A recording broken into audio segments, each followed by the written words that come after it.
Buenos días, hermanos. A ver, yo creo que somos poquitos, pero sí se puede contestar más contento. A ver, buenos días. Ándale, sí. Hermanos, yo les voy a hacer una pregunta. ¿Sí quieren a las hermanas que están acá? ¿O por qué las exiliaron? Acá yo igual, para que se sientan en familia. Es que luego uno se acostumbra mucho en sentarse en el mismo lugar, ¿verdad que sí? Sí pasa. Pero mejor acá que todos estemos juntitos. Sirve que se les quita el frío. Ándale, ya mejor. Sirve que ya no tengo que voltear para acá.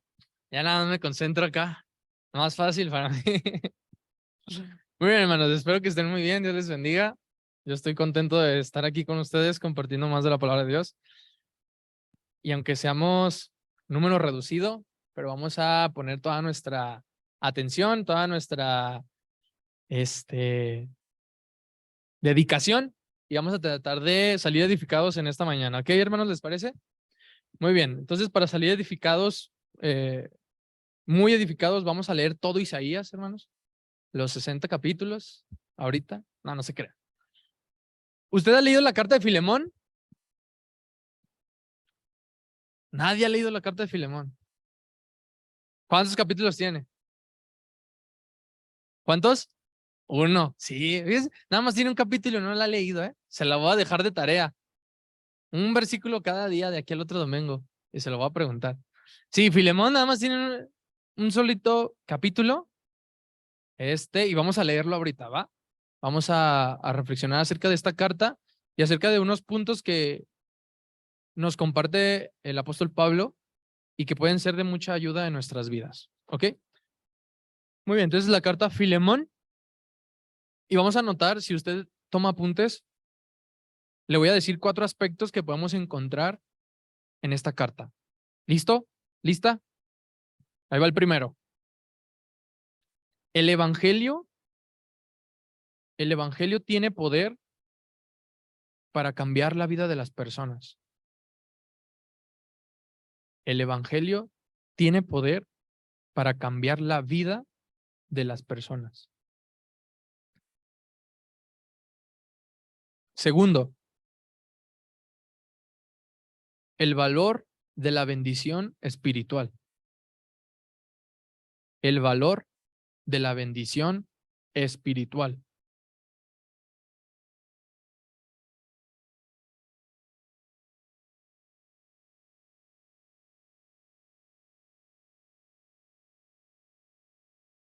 Y tercero, el carácter de Pablo. El carácter de Pablo o del apóstol Pablo. Muy bien, ¿sí los pudo anotar los 3? No, bueno, se lo repito. El evangelio tiene poder para cambiar la vida de las personas. Es el primero.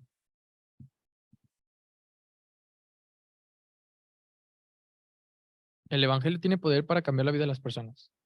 2, el valor de la bendición espiritual. El valor de la bendición espiritual. Y 3, el carácter de Pablo. El carácter de Pablo o del apóstol Pablo. Muy bien. De esta carta, hermanos, de esta carta me gusta mucho cómo abre el saludo el apóstol Pablo. Así que si ya tiene abiertas sus Biblias, vamos a leerlo. Dice, versículo 1, Pablo, prisionero de Jesucristo. ¿Por qué cree que diga prisionero, hermano? Porque estaba preso. Ajá, muy bien. ¿Dónde? ¿En dónde? ¿En dónde? Muy bien, muy bien. Se cree que esta, junto con otras cartas anteriores, es cuando Pablo está preso.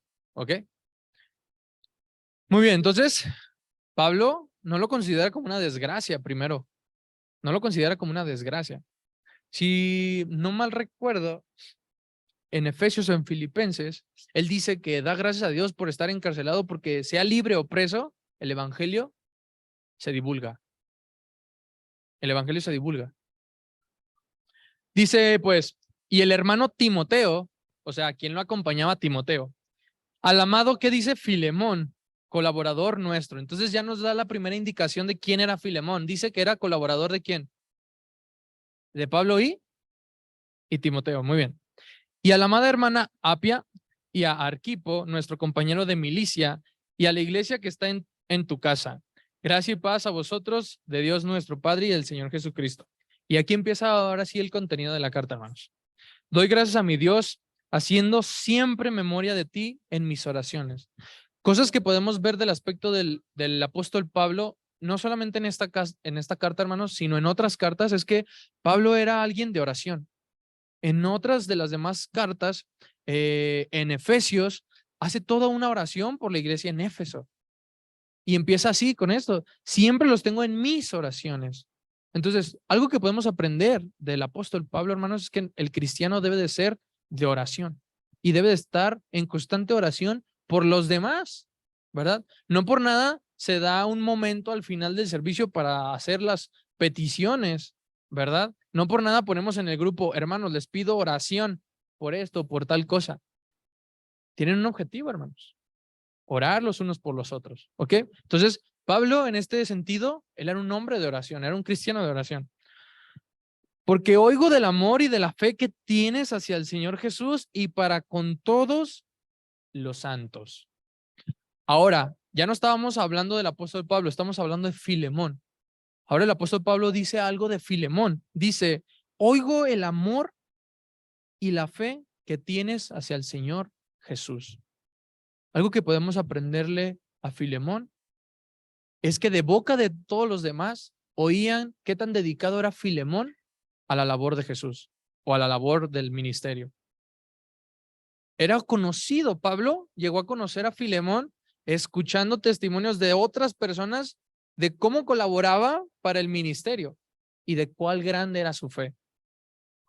Nosotros debemos de querer llegar a que otras personas y otros hermanos de las congregaciones escuchen de nosotros. Y no por malos aspectos, hermanos. Y no por malos aspectos, sino por cómo conocían a Filemón.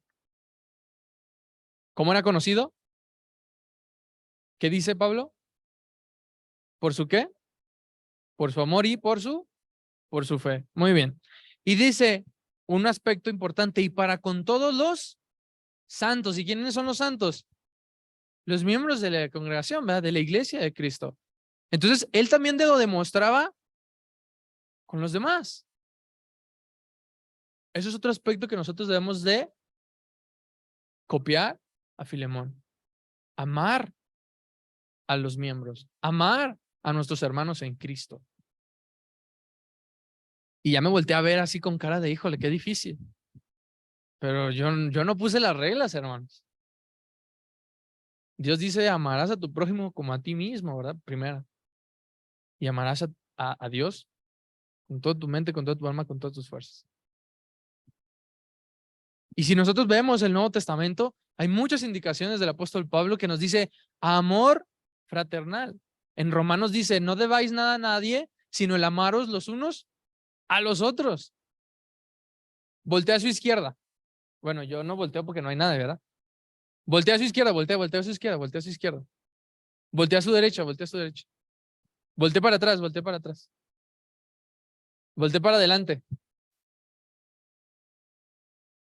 A todos los que acabo de voltear a ver, ¿qué dice? Los tiene que amar. Los tiene que amar. Les tiene que demostrar cariño. Les tiene que demostrar afecto. Tenemos que demostrar unión, hermanos. Y eso es lo que demostraba Filemón. Eso es lo que demostraba Filemón. Número 6, versículo número 6. Para que la participación de tu fe sea eficaz en el conocimiento de todo el bien que está en vosotros por Cristo Jesús. 7. Pues tenemos gran gozo y consolación en tu amor, porque por ti, fíjense la razón que da de Pablo, porque por ti, oh hermano, Filemón, cuando, a ver, voltea para acá un poquito. Cuando Pablo le dice, oh hermano, ¿a qué se está refiriendo, hermanos? No. ¿A qué? Sí. Entonces, Por ende, Filemón era parte de la iglesia, ¿verdad? Entonces, Filemón ya se había añadido al cuerpo de Cristo. ¿Ok? Partamos también desde ahí. Entonces dice, porque por ti, oh hermano, versículo 7, han sido confortados los corazones de ¿quién? De los santos, o sea, de los miembros del cuerpo de Cristo, o sea, de los miembros de la congregación. ¿A qué voy con esto, hermanos? Que Pablo conocía a Filemón por el testimonio de los demás, que por él habían sido confortados corazones. ¿Cuántos de aquí, hermanos, pueden decir que han sido confortados por otro hermano? Aunque no sea de aquí, de esta congregación, de otra congregación.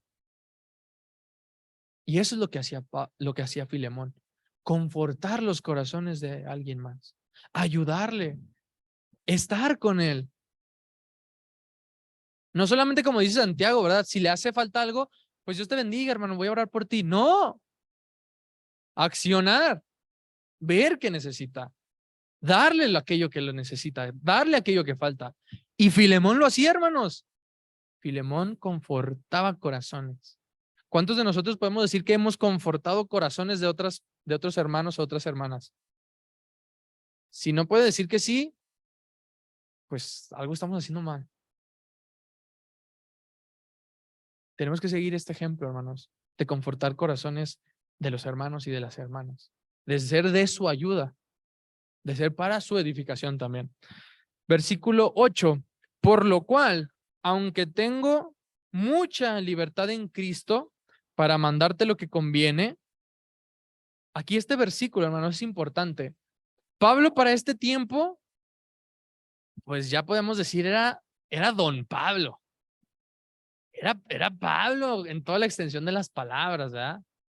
Era el misionero que había recorrido toda esa área del mar Mediterráneo a los alrededores, yendo y predicando muchas ciudades, siendo apedreado, siendo azotado, pasando por hambre, pasando por frío, perseguido de su nación, o sea, de los judíos, y no querido por muchos otros cristianos.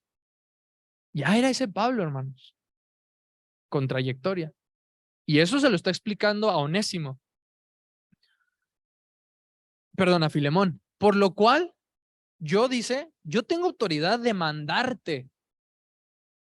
¿Verdad que sí? Si a mí el apóstol Pablo me mandara una carta y me diga, tienes que hacer esto, esto y esto, pues yo, mire, sí, Pablo, por la autoridad que él tenía. Y él lo dice, tengo mucha libertad en Cristo, no en mí, en Cristo dice, para mandarte lo que conviene. Pero fíjense lo que dice el 9, más bien te ruego por amor. El carácter del apóstol Pablo no era ser un autoritario, no era aprovechar su ventaja de su posición de autoridad. Al contrario, él quería demostrar ese amor y le dice, pero con amor te ruego. Más bien te ruego por amor, siendo como soy. Pablo, ¿qué dice? Ya anciano, hermanos. ¿Y anciano qué significa? Experiencia, ¿verdad? Nosotros quisiéramos ancianos dentro de la congregación, con experiencia, con esa dedicación, con esa trayectoria de labor al servicio de Dios. Y dice Pablo, ya soy anciano. Tal vez Pablo ya estaba cansado, ¿verdad? Ya no tenía ese mismo vigor de ese Pablo en aquellos días. Dice, ya soy anciano. Pero por lo mismo que Pablo ya era anciano, sabía cómo tratar ya. Tenía mucho más experiencia. Y le dice, no voy a poner mi autoridad por encima. Voy a poner mi amor por encima. Y eso también es un ejemplo para nuestras vidas. Muchas veces, ¿han escuchado la expresión, en el pedir está el dar? ¿Y usted por qué cree? ¿Por qué cree que sea así esa expresión? Muchas veces las personas escuchan más la forma en que les pides que lo que les pides. Y si uno aprende a pedir contacto con amabilidad, con respeto y con amor, la otra persona con gusto lo va a hacer. Con gusto. No hay que le dice, a ver, Luis, trae la coca ya para comer. Y Luis va a ir renegando porque ya estaba sentado con sus tortillas calientes, se le van a enfriar. Va con la botella así azotándola, pegándola en la rodilla. Siempre me mandan a mí. Ahorita no está la hermana, ¿verdad? Pero la hermana, Luis, precioso, ¿puedes, por favor, ir por una Coca-Cola bien fría para comer? Ya cambia la cosa, ¿verdad? Hasta con gusto voy. Me dijo precioso. En la forma en que pedimos, hermanos, la forma en que nosotros pedimos a los demás también es importante. No solamente es imponer nuestra autoridad o imponer lo que nosotros queremos, sino como Pablo, anteponer el amor. Ok, ¿me sigue hasta aquí? No se me duerma, ¿eh? Porque si no me tardo más. No se crea, no se crea. Entonces dice el 9 todavía. Pablo ya anciano, ¿verdad? Dice. Y ahora, además, dice, fíjate, Filemón, ya tengo trayectoria. Ya estoy anciano, estoy cansado, ya no tengo el vigor. Y súmale que estoy preso. Compadécete de mí, Filemón. Si lo mexicanizáramos, échame la mano. Échame la mano, Filemón.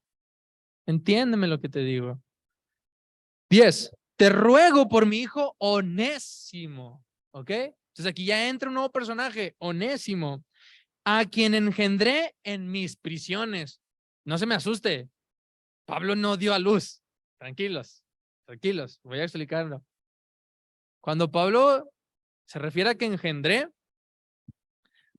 ¿qué nos imaginamos por engendrar? Pues dar a luz, ¿no? O sea, que las mujeres pues, engendran hijos, ¿no?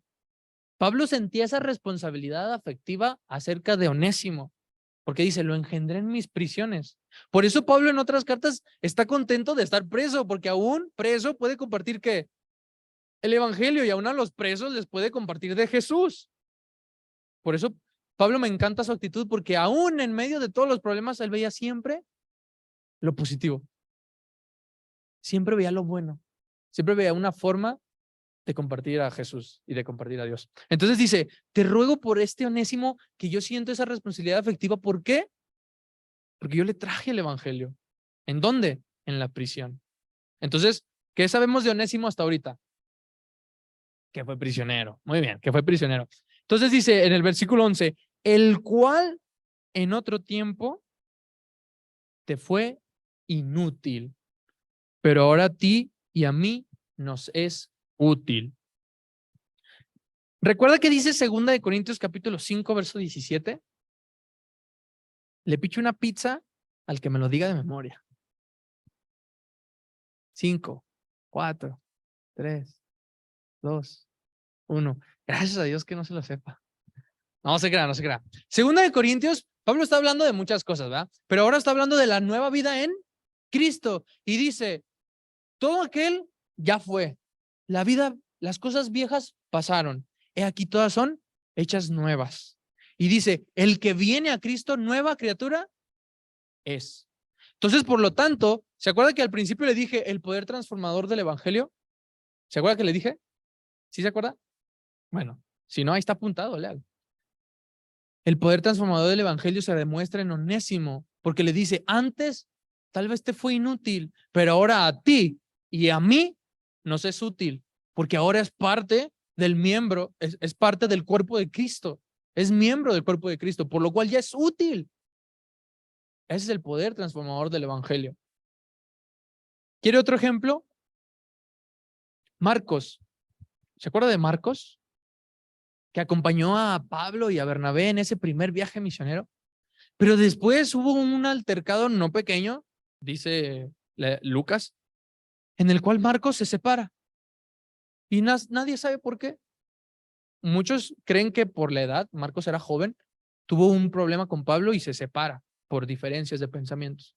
Bueno, pues ese mismo Marcos, que por algo se separó, en otras cartas, Pablo lo pide de vuelta. Pablo lo pide de vuelta. Y es el mismo Marcos que escribe el Evangelio. Ese es el poder transformador del evangelio. Alguien que en un principio tal vez fue inútil, ahora es útil. Y este era Onésimo. Ahora es parte de la iglesia de Cristo. Ahora es miembro de la iglesia de Cristo. Y dice, ahora nos es útil porque nueva criatura es. Y todo lo que fue antes ya pasó. Y aquí todo es hecho nuevo, dice Pablo. Dice en el versículo 12, el cual vuelvo a enviarte. Por alguna razón, Onésimo sale libre. ¿Y qué le da en la instrucción Pablo? Onésimo, tienes que regresar con Filemón. Onésimo, tienes que volver con Filemón. El cual vuelvo a enviarte, punto y coma. Tú pues, o sea, a Filemón, recíbele como a quién. ¿Como a quién? Como a mí mismo. Filemón, podemos decir entonces que apreciaba mucho a Pablo, ¿verdad que sí? ¿A quién de nosotros nos gustaría recibir en este tiempo en nuestra casa a Pablo? No lo veo convencido. A mí sí, ¿verdad? A mí sí. Con unas tortillas de harina, un huevito con chorizo. No se lo imagine, ¿eh? Porque ya lo vi que se saboreó los labios. Y si lo hace, me invita. Ahora imagínese, le está diciendo pues a Filemón, recíbelo como a mí mismo. Con esa misma actitud que me recibirías a mí, quiero que lo recibas. Con esa misma actitud que usted recibiría al presidente de la República en su casa. Ay, no dijeron nada, no lo quiere pues, ¿verdad? O a la persona que usted más importante considere en su vida, de esa manera, recibir a todos. Y le dice Pablo, recíbelo como a mí mismo. Versículo 13. Yo quisiera retenerle conmigo. Fíjense qué importante es Onésimo, que Pablo mismo dice, yo me lo quiero quedar. Yo quiero que Onésimo se quede aquí conmigo. Para que en lugar tuyo me sirviese en mis prisiones por el evangelio. Versículo 14. Pero nada quise hacer sin tu consentimiento, para que tu favor no fuese como de necesidad. Dice algo importante al final, sino voluntario.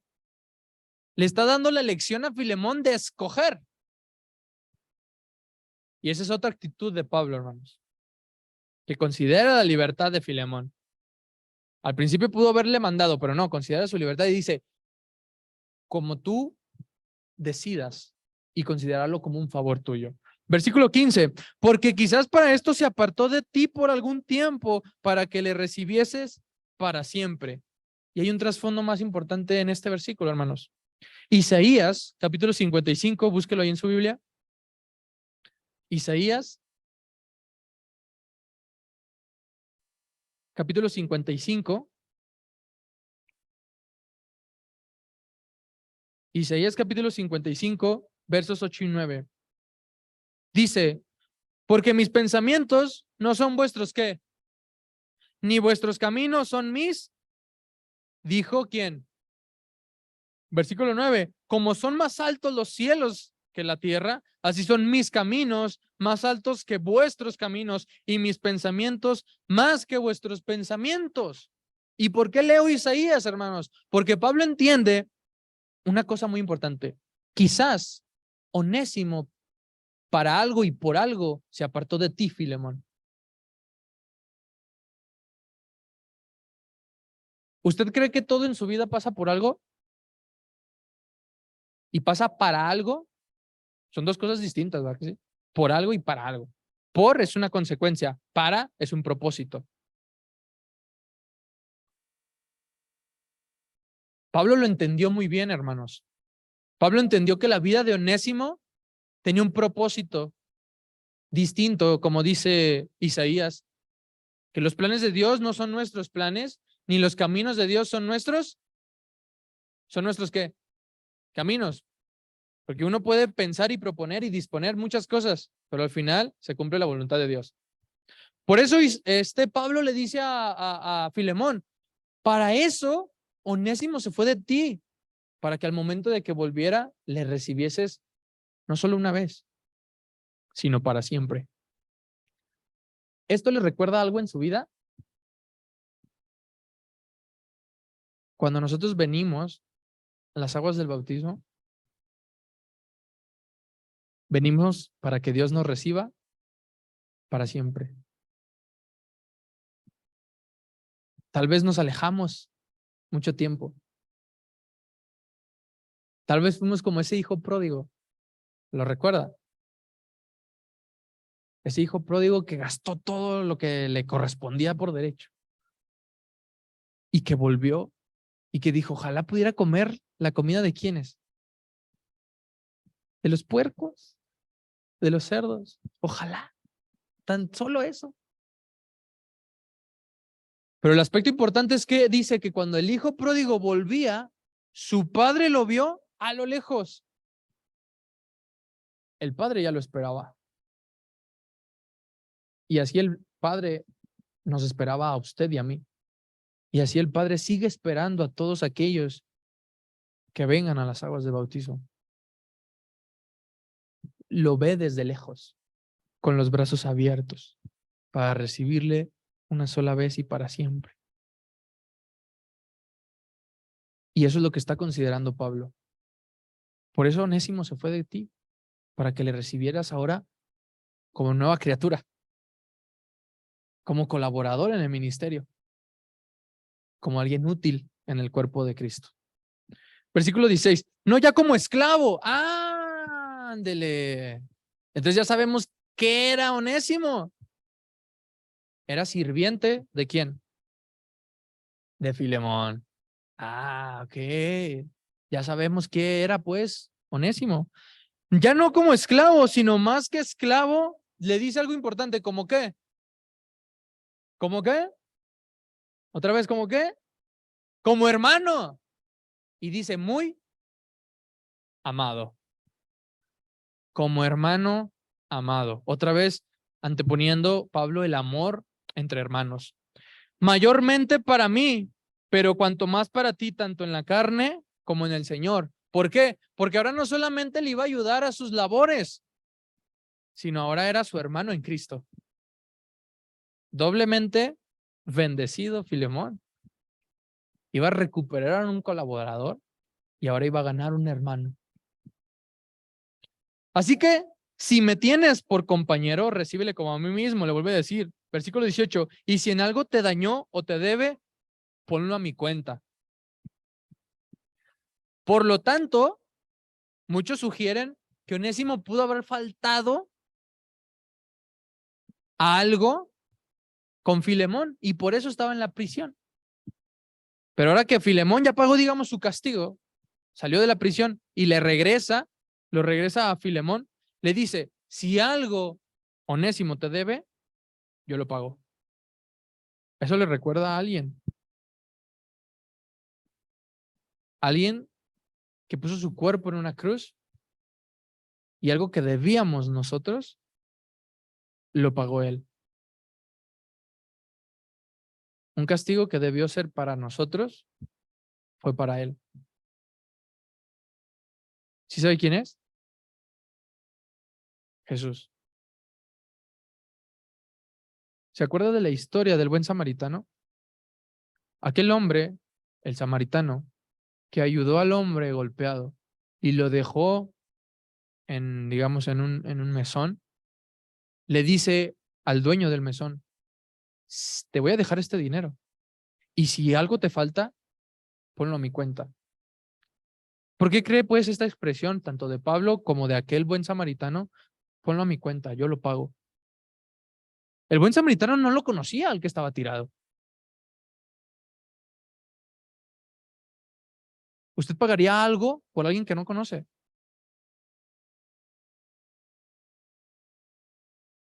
¿Usted metería al fuego sus manos por alguien que no conoce? El samaritano lo hizo. Y dice, ponlo a mi cuenta, yo lo pago. Jesús lo hizo. Yo pago por ustedes.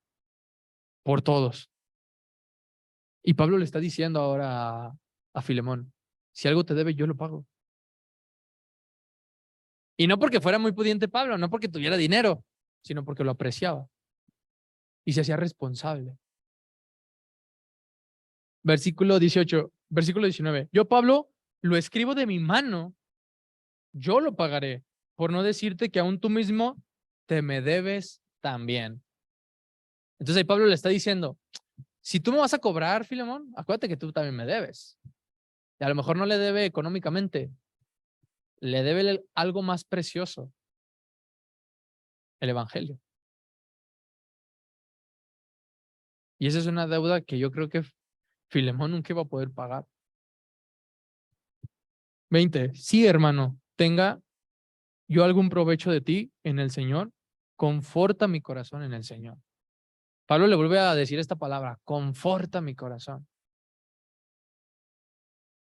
Como al principio se lo dijo, así como lo has hecho con todos los santos, conforta también el mío. 21. Te he escrito confiando en tu obediencia, sabiendo que harás aún más de lo que te digo. Te he escrito confiando en tu obediencia. Otro aspecto que nosotros podemos aprender de Filemón, ¿qué era? ¿Qué era qué? Obediente, hermanos. ¿Se acuerdan en Mateo capítulo 5? Cuando Jesús habla acerca del amor hacia los enemigos, que les dice, si alguien quiere darte una carga y decirte que vayas una milla, ¿qué dice Jesús? B2, si alguien te quiere quitar la túnica, dale también ¿qué? La capa. Pon la otra mejilla, dice Jesús.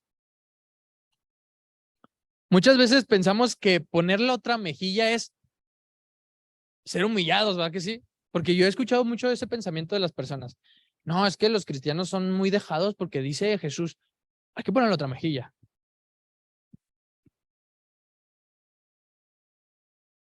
¿Se acuerda la escena cuando Jesús es llevado ante el Sanedrín y lo tratan de toda esta, de que es blasfemo, y cuando ya se va con Pilato y cuando pasa todo este viacrucis, que le pegan, que le escupen? ¿Pudo haberse salvado a sí mismo, como el pueblo decía? Que dice, sálvate tú mismo. ¿Pudo haberlo hecho? Sí, claro. ¿Pudo haber combatido de alguna forma a estos hombres? Claro. Pero ¿por qué dice tal vez Jesús, aprendan de mí que soy manso? Porque manso no es ser dejado. Manso es tener poder bajo control. Y el cristiano tiene poder, pero dice Jesús, bajo control. Entonces el hecho de poner la otra mejilla no significa ser humillados, hermanos. Significa decir, tengo el control de mis propias emociones, de mis propios impulsos. Tengo el control de mí mismo, que no voy a dejar que tus palabras me hagan reaccionar como tú quieres. No voy a dejar que lo que tú me dices haga sobre mí lo que tú quieres, sino dejar obrar el Espíritu Santo en mi cuerpo, en mi vida, en mi hablar, en mi actuar. Por esto mismo, hermanos, cuando Jesús le dice a aquellos discípulos, les dice, ¿qué hacen de más? Si ustedes bendicen al que los bendice, si ustedes maldicen, o sea, no, bendicen a los que los bendicen y no saludan a los que no los saludan, les dice algo importante Jesús. ¿Qué hacen de más? No están haciendo nada de más. Les está diciendo, hagan de más. No hagan solamente lo que se les manda o lo que se espera de ustedes, sino hagan más cosas. Por eso decía, ve 2 millas, déjale también la capa, pon la otra mejilla. No sé si a usted le ha pasado que cuando usted reacciona de manera totalmente diferente a lo que las personas pensaban, se sorprenden. Ay, es un shock mental para ellos. Pensé que te ibas a enojar. Pensé que ibas a gritar. Pensé que ibas a reaccionar de tal o cual manera. Y eso deja un impacto en esas personas. Eric es diferente, porque Eric no me gritó. Otra persona me hubiera gritado, pero Eric no me gritó. Otra persona me hubiera pegado, pero Eric no me pegó.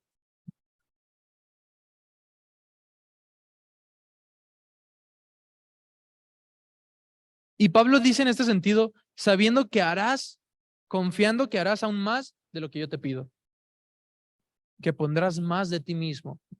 Y ese es otro aspecto que nosotros debemos integrar en nuestras vidas. Poner más de lo que nos dicen, hermanos. Muchas veces, y esto es para todos los aspectos en la vida laboral, estudiantil y en la iglesia. Muchas veces estamos conformados con lo que nos piden o con lo que debemos hacer, pero nunca hacemos más cosas. Es como la anécdota, ¿verdad?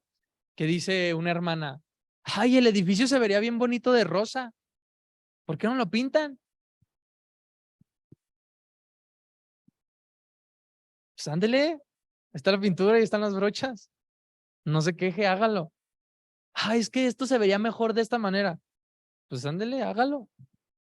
Porque es más fácil quejarnos y criticar y decir que hacerlo. Entonces muchas veces no hacemos de más como cristianos. Muchas veces no ponemos más de lo que somos, más de lo que nos dicen, más de lo que nos corresponde. Pablo confiaba en esto, que Filemón iba a hacer más. Por último, prepárame también alojamiento, porque espero que por vuestras oraciones os seré concedido. Si nosotros nos fijamos en las cartas que Pablo escribe preso, siempre, o en un gran porcentaje, confía en que iba a ser libertado. Si usted lee los finales, confía en que iba a ser librado. Desgraciadamente no fue así, hermanos. El libro de Hechos termina abruptamente en que pues Pablo va a ser sometido a juicio. Ya no sabemos qué más pasó. Sus cartas dicen que él espera ser librado y hasta ahí. Pero la historia nos indica que pues efectivamente Pablo no fue librado y fue muerto, ¿verdad? Fue asesinado, preso. Pero fíjense la seguridad que lo dice Pablo. Prepárame alojamiento, Filemón, porque yo sé que por vuestras oraciones voy a ser concedido. O sea, voy a estar con ustedes, voy a ser librado. ¿Era pues Pablo de fe, hermanos? No lo noto convencido. ¿Tenía fe Pablo, sí o no? Sí, hermanos. Porque él sabiendo que aún estaba en la prisión, número uno, no se afligía por eso. Daba gloria a Dios por ser prisionero. Dice, prisionero por Jesucristo. Y número dos, él confiaba en que todos los planes iban a ser para voluntad de Dios. Y eso es un aspecto también práctico en nuestras vidas. Que aún en los problemas, aún en las tribulaciones, confiemos en que Dios tiene un propósito, hermanos. Pero no, luego ahí estamos hundidos en una tormenta, ¿verdad? Y no queremos ver esa salida. Ayer compartía una clase, hermanos, por Facebook y mencionaba este pasaje donde Jesús extiende su mano para salvar a Pedro del agua. Y compartía una anécdota que es, ¿usted sabe cuál es la Capilla Sixtina? Bueno, esa Capilla Sixtina está en Italia, ¿ok? Es una capilla muy famosa. ¿Por qué? Porque por dentro tiene la pintura, yo creo que una de las pinturas más famosas, que es el Dios y el hombre, pintada por Miguel Ángel. ¿Y cómo está la mano de Dios? Extendida con el dedo. ¿Ya sabe cuál es? Y el hombre que está sobre las nubes tiene la mano encogida y está así. Bueno, la anécdota histórica que cuentan de esa imagen es que al principio se habían pintado los dos dedos tocándose para hacer la relación entre Dios y el hombre. Pero los encargados, los clérigos encargados de la pintura, de la supervisión de esa pintura, le dijo, no me pintes eso, porque esa no es la realidad. Pinta al hombre con la mano encogida. Lo pintó así, la mano del hombre encogida, el dedo de Dios extendido, y hasta la fecha lo conocemos así. ¿Por qué? Tiene una explicación. La mano de Dios siempre está puesta para nosotros, extendida para nosotros. Es el hombre quien la rechaza. Es el hombre quien no la busca. ¿Verdad o mentira? Verdad. Por lo tanto, hermanos, dice Pablo, no seamos de los que retroceden para perdición, sino de los que avanzan, de los que prosiguen al blanco. Dice al final, te saludan Epafras, mi compañero de prisiones por Cristo Jesús, Marcos, fíjese, aquí está Marcos otra vez, Aristarco, Demas y Lucas, su médico acompañante. Mis colaboradores, la gracia de nuestro Señor Jesucristo sea con vuestro espíritu. Amén. Y termina la carta, hermanos, de Filemón. Pues lo felicito, hermanos. Hemos leído Filemón. Si nunca lo había leído, gracias a Dios que ahora ya lo leyó. Pero más que leerlo, hermanos, que nos hayamos llevado un aprendizaje de Filemón, que confortaba corazones, que era oído su amor y su fe por Cristo Jesús. Que nos llevemos aprendizaje de Pablo, que tenía confianza, seguridad, que tenía fe incluso en sus prisiones. Y que seamos como Onésimo, que ahora que tenemos una nueva vida en Cristo, seamos útiles para el Evangelio. Que el Señor les bendiga, hermanos.